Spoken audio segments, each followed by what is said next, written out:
Et Ouais. le lendemain, il m'a écrit pour me dire que oui, j'espère que tu n'as pas été offensé par ce que j'ai dit et tout ce qui va avec. Bon. Genre, tes plus gros challenges au début, c'était quoi? Au début, quand je vendais seulement les ingrédients, Ouais, autant de Fatim Supply. je dirais vraiment autant de fatigue, il n'y avait pas trop de challenge.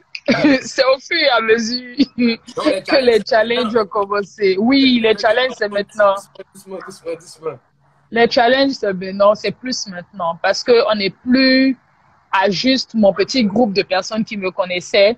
On Hmm. n'est plus à la petite ville de Menkero. Donc, les challenges, c'est vraiment, on n'est plus à la mentalité que j'avais en 2015-2016 également. Donc, Ouais. les challenges, c'est plus maintenant. C'est vraiment plus maintenant. Genre, dès le moment où j'ai commencé à faire la nourriture, les challenges ont été encore plus accentués. Hmm. Et c'est quoi, par exemple, les types de challenges? Genre, dans tes journées où tu fais tes opérations, c'est quoi, par exemple, tes types de challenges? Mon plus gros challenge, honnêtement, c'est la mentalité ivoirienne. Hmm. That's a good one. Qu'est-ce que C'est tu veux mon plus gros dire? challenge. La mentalité africaine en général, mais la mentalité ivoirienne en particulier, parce que c'est mon peuple, donc je préfère parler d'eux. Et Hmm. le gros des trucs, c'est il y en a tellement. Il y a, il y a le manque, il y a vraiment un certain manque de solidarité de la part de certains Ivoiriens. Je vais pas généraliser parce qu'il y a Ok. quand même des Ivoiriens qui soutiennent beaucoup. Donc, je vais pas généraliser, mais c'est un grand problème au niveau de la solidarité et de soutien des Ivoiriens. Il y a également la mentalité de ce que je ne vais pas faire à un blanc, je vais te faire ça à toi, ma sœur, en fait. Dans le sens où tu vas donner un prix et on va te demander de diminuer de manière incroyable, en fait. Surtout que lorsque parfois la personne passe par quelqu'un que je connais déjà, j'essaie de déjà diminuer. Donc, je vais Mhm. te dire, ah, franchement, ça, je te donne ce discount-là parce que je te connais et tout.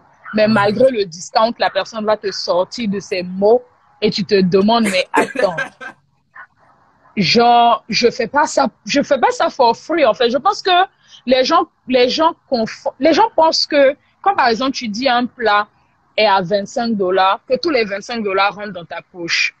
Alors que, pas du tout. Quand moi je fais un plat de 25 dollars, par exemple, il y a le prix des ingrédients, Mhm. il y a mon temps, il y a mon énergie, il y a mon électricité, il y a mon gaz, parce que je vais aller acheter les ingrédients et tout ce qui va avec. Mhm. Et tu peux pas facturer.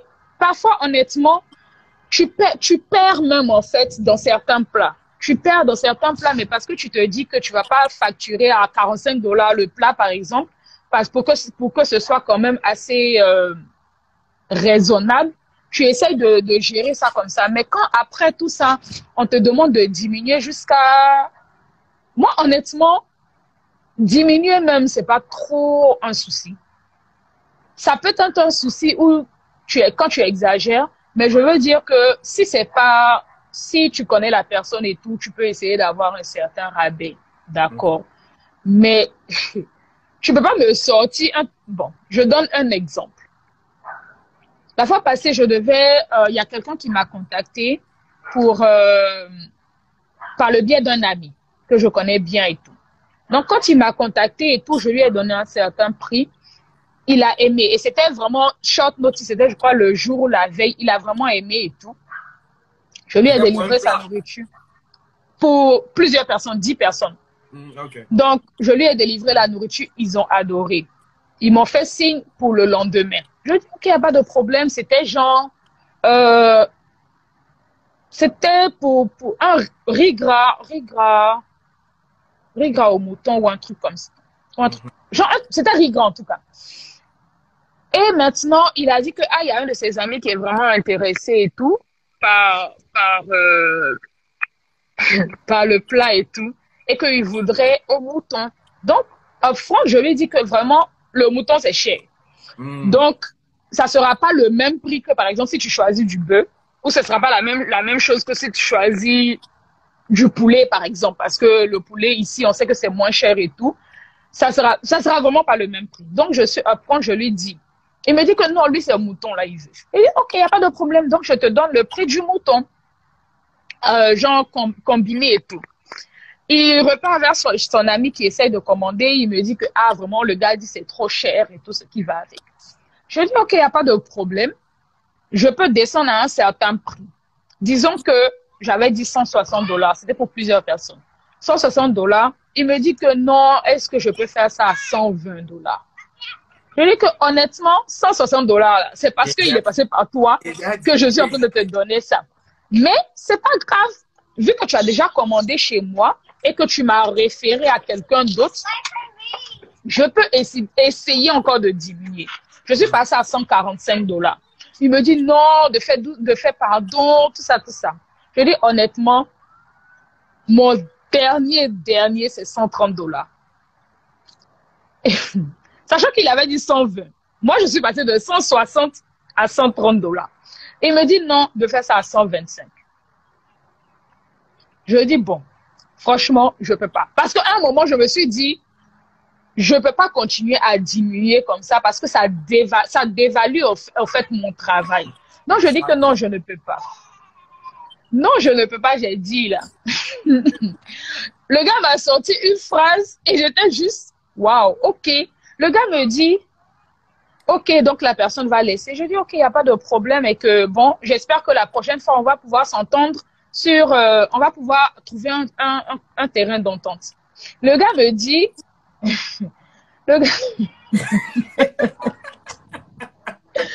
le gars me dit, je suis tellement choquée et émise dans le fait que tu vas laisser une commande de $130 juste pour $5.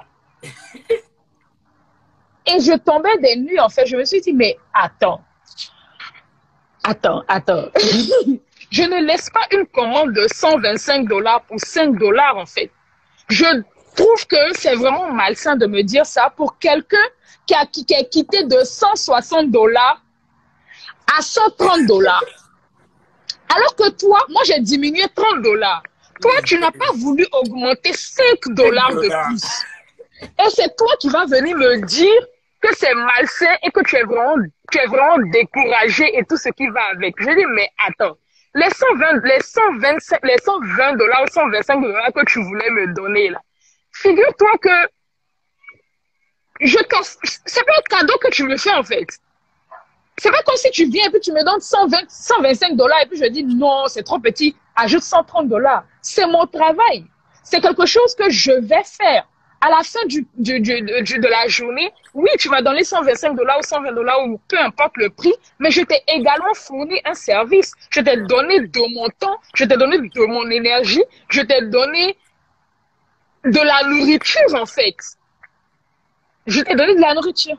Merci Camille. Je t'ai donné de la nourriture en fait. Genre, je me dis, faut pas prendre le travail de quelqu'un pour juste de l'amusement. Et je lui ai dit, de la manière dont j'ai diminué, de la manière dont tu viens de me parler, est-ce que tu es sûr que si c'était dans un restaurant et que c'était géré par un blanc, tu aurais même eu le courage et le culot de venir ouvrir ta bouche en fait pour dire, est-ce que tu peux diminuer en fait?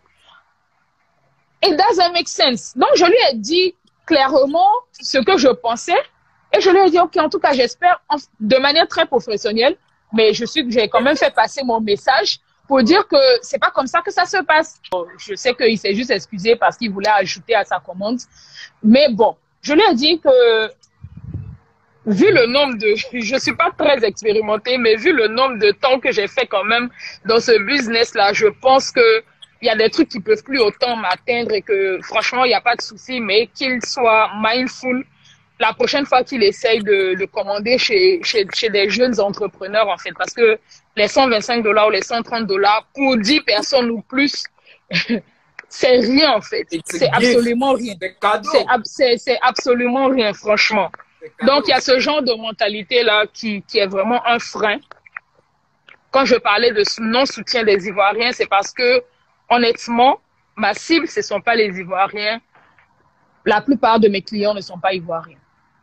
Alors que je fais de la nourriture ouest-africaine, ivoirienne précisément, particulièrement. Et dans l'Afrique, en fait, comment on appelle ça? Mes clients sont plus libériens, ghanéens et tout ce qui va avec, ou bien des Américains noirs. Donc, il y a ce genre de challenge-là qui est un peu compliqué. Quand je travaillais, il y avait le fait d'allier boulot et entreprise qui n'est pas tout le temps facile. Mais vu que c'est une passion, I don't mind en fait. Je peux rester dans la cuisine toute la journée, ça ne me dérange pas. Franchement, ça ne me dérange pas. Je peux faire peut-être 4 heures au travail, je suis fatiguée, mais je peux me réveiller à 4 heures du matin pour faire ma cuisine jusqu'à 22h, 23h, et puis je suis à l'aise.